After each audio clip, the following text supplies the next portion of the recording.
Halo semuanya, terima kasih telah meluangkan waktu untuk melihat presentasi dari kelompok kami. Perkenalkan, nama saya Putrana Putra dengan NIM 2315101017 dan rekan saya. Perkenalkan, nama saya Igede Radika Pramudia Wardana dengan NIM 2315101012 dan rekan saya. Perkenalkan, nama saya Madir Pajika Chandra dengan NIM 23151011. Perkenalkan, nama saya Jumpa Dominikus Evanus Ginting dengan NIM 2315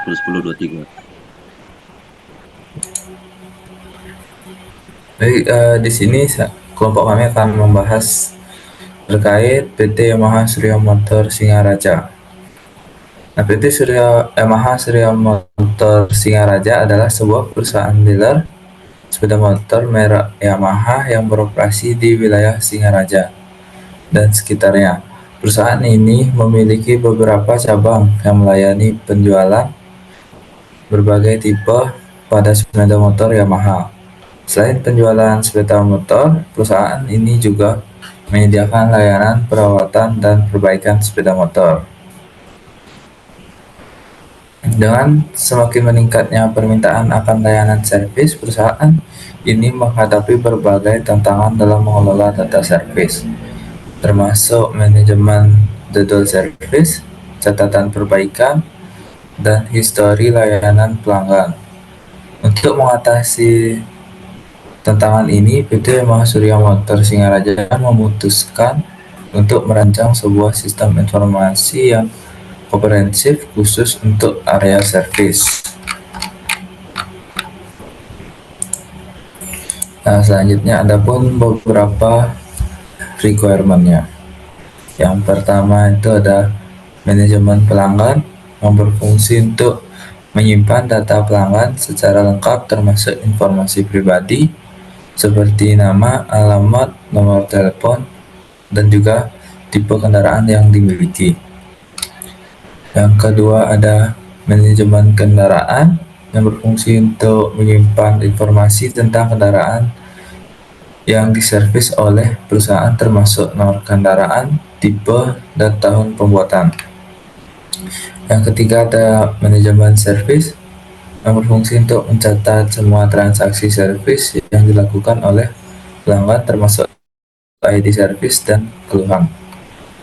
Lalu yang keempat ada manajemen mekanik yang berfungsi untuk menyimpan informasi tentang mekanik atau teknik yang bekerja di perusahaan tersebut termasuk ID mekanik, nama mekanik, spesialisasi, dan nomor teleponnya. Yang selanjutnya ada manajemen kasir yang berfungsi untuk menyimpan informasi kasir seperti nama, ID kasir, nomor telepon, dan email. Yang keenam ada manajemen spare part berfungsi untuk menyimpan informasi tentang barang atau spare part yang digunakan dalam servis termasuk ID barang dan nama barang. Dan yang terakhir ada manajemen pembayaran yang berfungsi untuk mencatat semua transaksi pembayaran yang dilakukan oleh pelanggan termasuk ID pembayaran, jumlah pembayaran, tanggal pembayaran, dan metode pembayaran. Nah, selanjutnya akan dijelaskan oleh rekan saya. Baik, terima kasih atas kesempatannya. Jadi di sini saya akan menjelaskan bagian B, yaitu constraint-nya, yaitu setiap pelanggan dapat memiliki banyak motor, tetapi setiap motor hanya dapat dimiliki oleh satu pelanggan. Yang kedua, setiap pelanggan dapat mendaftarkan banyak servis ke motornya, tetapi setiap servis tersebut hanya terkait dengan satu pelanggan dengan motornya itu. Kemudian yang ketiga ada setiap motor dapat mendapatkan banyak servis, tetapi setiap servis hanya terkait dengan satu motor tersebut. Yang keempat yaitu setiap servis terkait dengan satu mekanik, dan satu mekanik dapat menangani banyak servis. Yang kelima ada setiap servis dapat menggunakan banyak spare part, dan setiap spare part dapat digunakan dalam banyak servis. Yang kelima ada selanjutnya itu ada setiap pembayaran itu dicatat oleh satu kasir, tetapi satu kasir dapat mencatat banyak jenis pembayaran. Nah, kemudian selanjutnya itu ada setiap pembayaran terkait dengan satu pelanggan, tetapi satu pelanggan dapat melakukan banyak pembayaran. Yang terakhir yaitu setiap pembayaran terkait dengan satu servis, tetapi satu servis dapat memiliki banyak jenis pembayaran. Kemudian itu selanjutnya rancangan IRD-nya. Untuk merancang IRD-nya tersebut berdasarkan dari kasus-kasus tadi yang telah dijelaskan tadi. Pertama kita menentukan terlebih dahulu entitasnya apa saja. Nah, di sini sudah ditentukan entitasnya, itu yang pertama ada kasir, kemudian pelanggan, mekanik, servis, motor, spare part, dan pembayaran. Kemudian selanjutnya itu menentukan atribut-atribut dari entitas tersebut. Nah, atribut dari entitas kasir yang pertama ada ID kasirnya tersebut, ada nama dari kasir, dan kemudian ada nomor telepon dari kasir. Untuk atribut dari pelanggan yaitu ada ID pelanggan, nama pelanggan, alamat pelanggan tersebut di mana, nomor teleponnya apa, dan pelanggan tersebut datang dengan keluhan apa. Kemudian atribut dari entitas mekanik yaitu ID mekaniknya itu siapa, nama mekaniknya siapa, dan spesialisasi dari mekanik tersebut itu apa. Kemudian untuk servis yaitu ada atribut dari servis yaitu ada ID servis, ID pelanggan datang dari atribut pelanggan, ID mekaniknya datang dari atribut mekanik, nomor motor dari atribut motor yang nanti akan dijelaskan. Kemudian ada tanggal servis, status, dan jenis servis untuk atribut servis tersebut. Kemudian atribut untuk motor, yang pertama ada nomor motor atau nomor kendaraannya tersebut. Yang kedua ada ID pelanggan yang datang dari atribut pelanggan, menandakan bahwa motor tersebut dimiliki oleh siapa. Yang ketiga ada tahun pembuatan motor tersebut itu kapan, yang akan tertera dalam rangka kendaraan tersebut. Yang terakhir yaitu tipe motor. Tipe motornya itu apa? Misal itu motor gigi atau motor medik, motor 125 cc atau jenis cc yang lain. Yang kemudian atribut dari spare part itu yang pertama ada ID spare partnya itu apa, nama spare partnya itu apa, stoknya lagi berapa, harga satuan spare partnya itu berapa, kategori untuk spare partnya itu apa. Kemudian untuk untuk atribut dari pembayaran yaitu ada ID pembayaran, datang dari atribut kemudian ada ID pelanggan datang dari atribut pelanggan, ada ID kasirnya itu datang dari atribut entitas kasir, kemudian ada ID service datang dari atribut entitas service, yang dari pembayaran itu ada waktu pembayaran, metode pembayarannya itu, dan terakhir ada total pembayaran. Nah, untuk selanjutnya dan untuk relasi dan pembuatan IRD-nya itu akan dijelaskan oleh rekan saya. Terima kasih.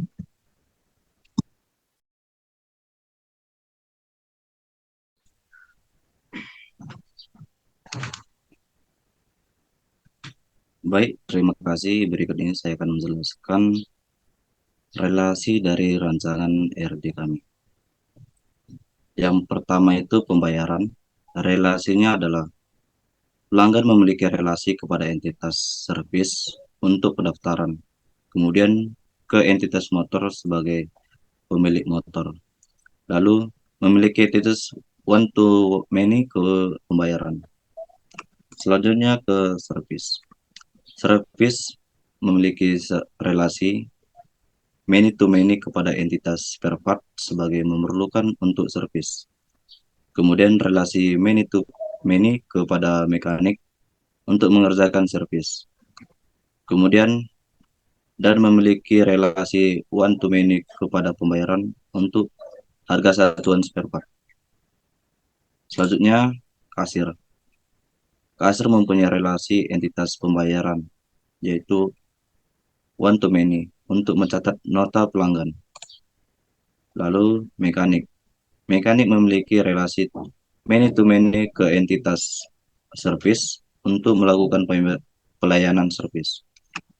Kemudian motor. Motor memiliki relasi one to many ke pelanggan sebagai petanda pemilik motor.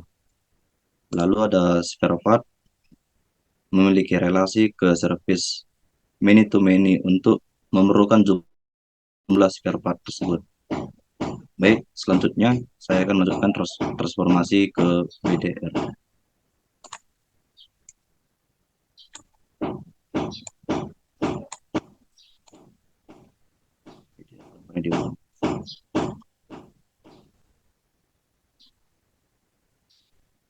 Nah, untuk menjelaskan transformasi ke basis data rasional atau BDR dari sebuah diagram ERD, kita harus mengikuti beberapa aturan yang telah ditetapkan untuk memastikan integritas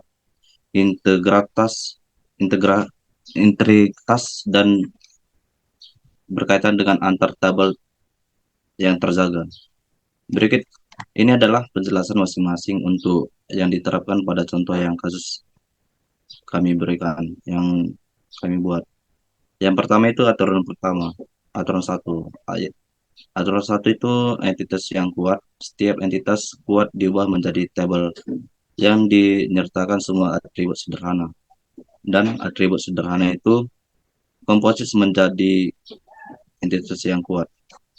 Jadi pada tabel pertama itu yaitu kasir, ID-nya itu entitasnya ID kasir, nama kasir, dan telepon.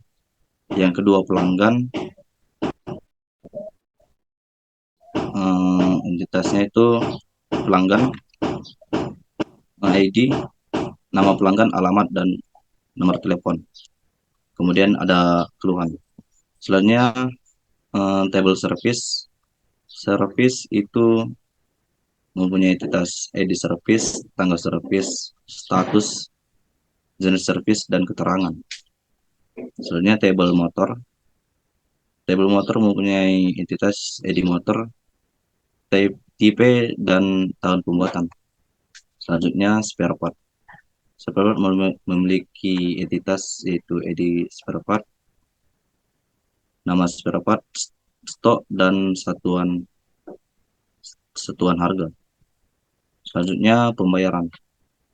Pembayaran memiliki entitas ID pembayaran, tanggal, cash atau kredit, dan jumlah pembayaran. Selanjutnya aturan yang kedua. Aturan kedua yaitu entitas lemah. Setiap entitas lemah diubah menjadi tabel baru yang disertakan semua atribut sederhana yang ditambahkan sebagai primary key dari atas kuat yang menghubungkan dengannya. Jadi primary key dari entitas lemah yaitu adalah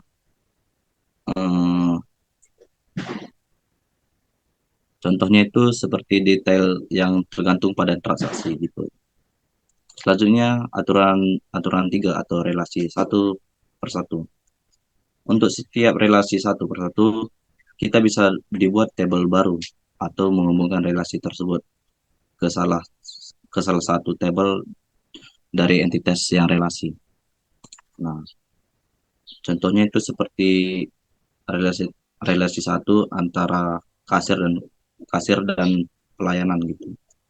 Selanjutnya aturan keempat.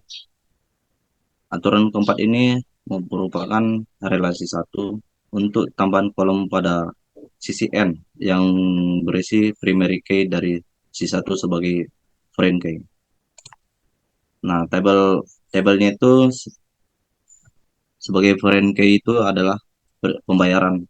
Pembayaran entitasnya itu ID pembayaran, tanggal pembayaran, cash atau kredit, jumlah pembayaran, ID pelanggan, dan ID kasir.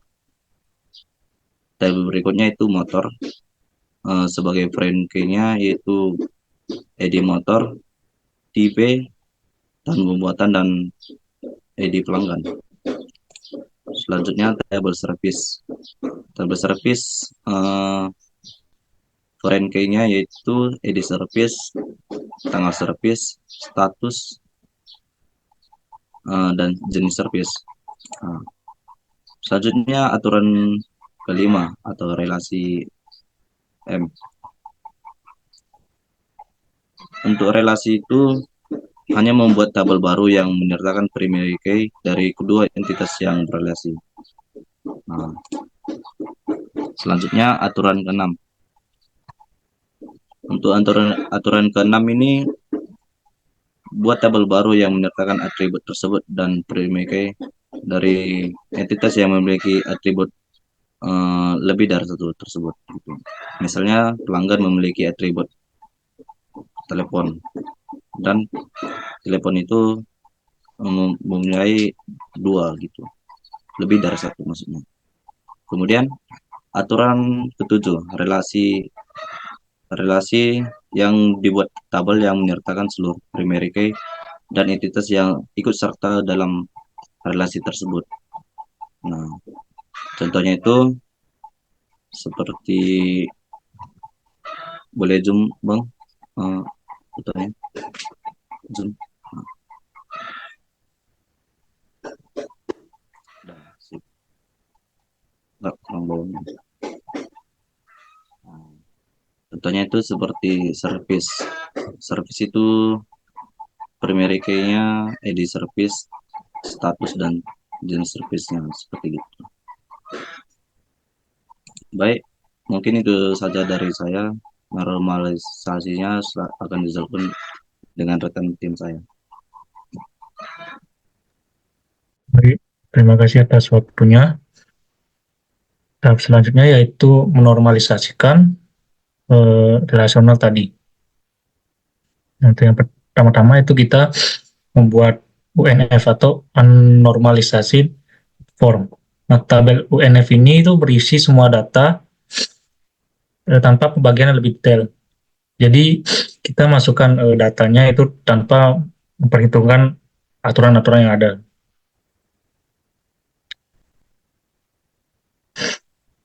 Di sini kita mempunyai 4 rekor data.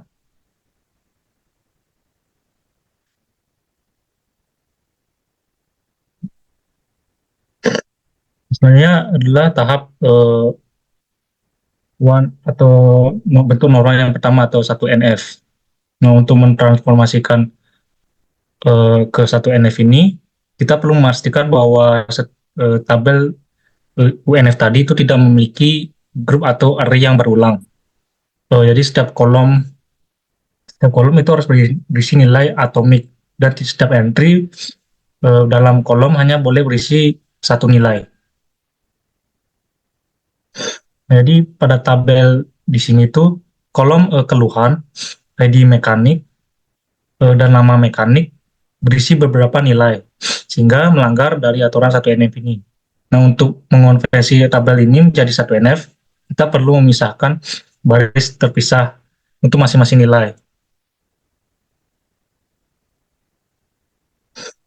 Kemudian kita lanjut ke bentuk normal yang kedua, yaitu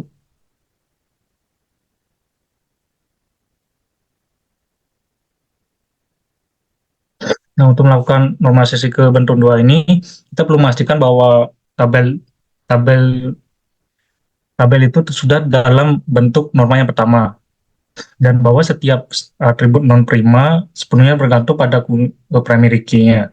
Nah, jika ada ketergantungan parsial, itu kita harus memisahkannya ke dalam tabel yang berbeda. Nah, dari tabel yang sudah dinomorkan ke 1NF, kita identifikasikan kunci utama dan mengecek ketergantungan atribut non-prima tersebut.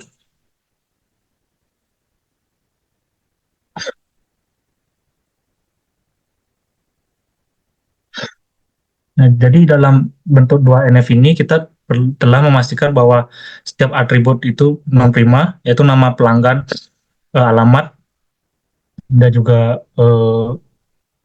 alamat dan nama pelanggan sepenuhnya bergantung pada kunci utama masing-masing tabel. Tidak ada ketergantungan parsial yang tersisa. Kemudian tahap selanjutnya adalah bentuk untuk menormalisasikan ke bentuk normal ketiga atau 3NF. Nah, untuk menormalisasikan ke bentuk ini, kita perlu memastikan bahwa tabel sudah dalam bentuk 2NF tadi, dan tidak ada ketergantungan transitif antara atribut non-prima. Ini berarti setiap atribut non-prima harus bergantung hanya pada kunci utama, yaitu primary key, dan tidak ada atribut non-prima lainnya. Nah, dari tabel-tabel yang sudah ada dalam bentuk normal kedua ini, itu kita identifikasikan ketergantungan transitifnya. Nah, berikut adalah tabel-tabel dalam bentuk normal kedua.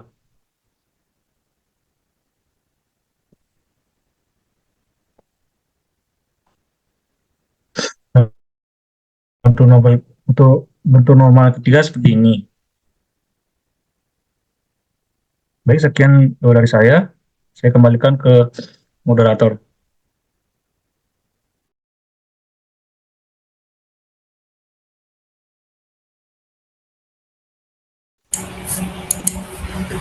Baik, demikian pembahasan mengenai studi kasus PT Yamaha Surya Motor Singaraja dengan sistem informasi yang terintegrasi. Perusahaan ini dapat mengatasi tantangan operasional dan memberikan layanan yang lebih baik kepada pelanggan mereka.